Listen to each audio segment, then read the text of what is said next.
It's Greg from Gen X Mindset, and today we are at the beautiful GJT Media headquarters here in beautiful Orillia, Ontario, where it is a long weekend.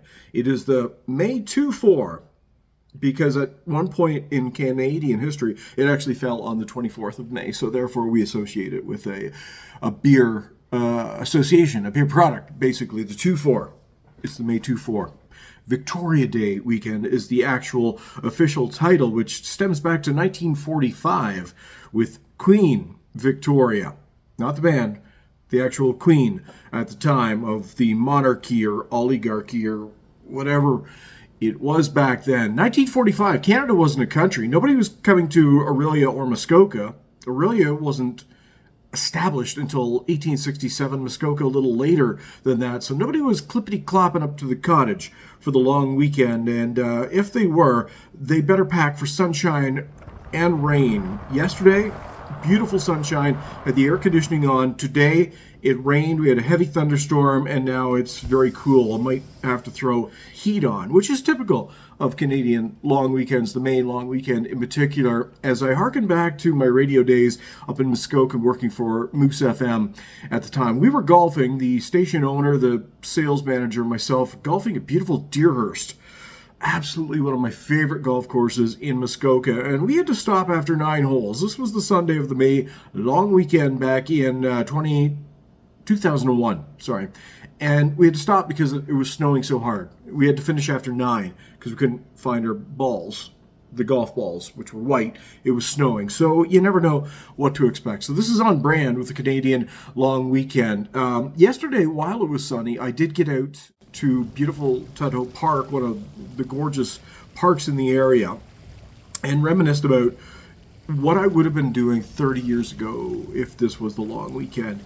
We would have been out at Chief's Island, Big Chief Island, beautiful horseshoe bay with waist-deep water where we would boat out with a designated boating captain, and then we would consume a 2-4 amongst all of us.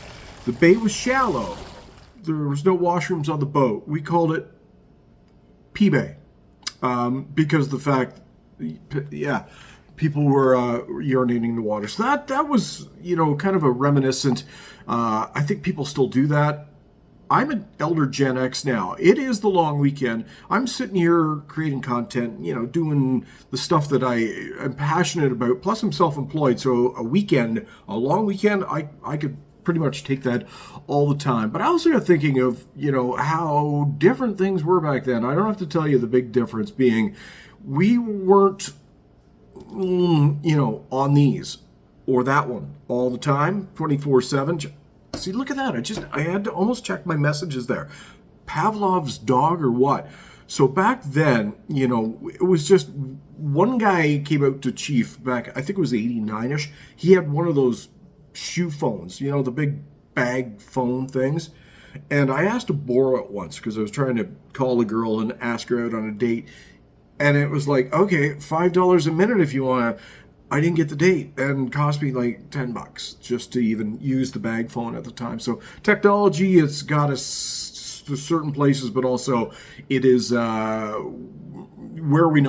we should not be connected to. We are disconnected, and this you hear a lot of, digital detoxes and leave the phone at home. I mean, I've heard stories of, people in Muskoka almost selling their cottages, or at least wanting to, because nobody younger wanted to go up to the cottage because of spotty Wi-Fi. Now, this was, 10 yees ago.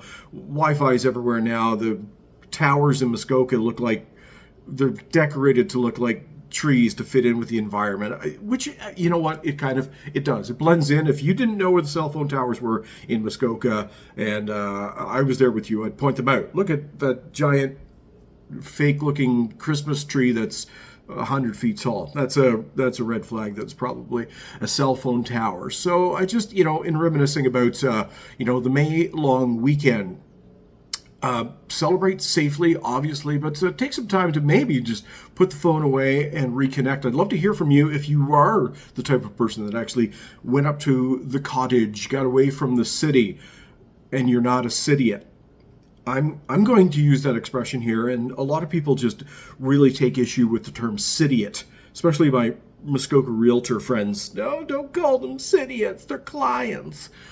Yes, they are. Cidiot, in my assessment or my definition of a cidiot, is somebody that leaves the city behind, but not the city mentality. You're up at the cottage, but maybe you're checking the phone, checking your email, taking work calls, or just not even unplugging from the work mindset. That to me is a cidiot. And yeah, we've got people in Orillia that could fall into that category as well. So don't think it's a big blanket statement. But I have tried living in the city, and I can honestly ask why anybody would want to do that. I was born in Brampton. My parents moved north to even just north of Orillia here, Cumberland Beach, lived close to Lake Couchiching. It is my home lake. I spent 18 years in Muskoka, and I recently moved back from British Columbia.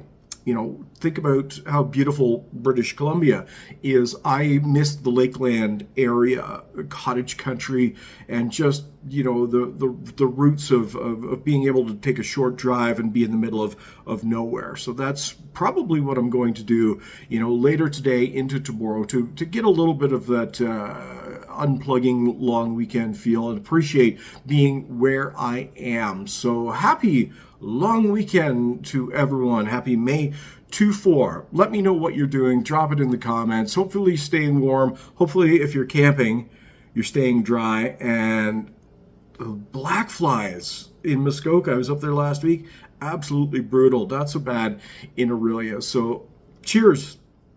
It's too early to consume. Not in the 90s, it wasn't. On that note, stay safe and subscribe.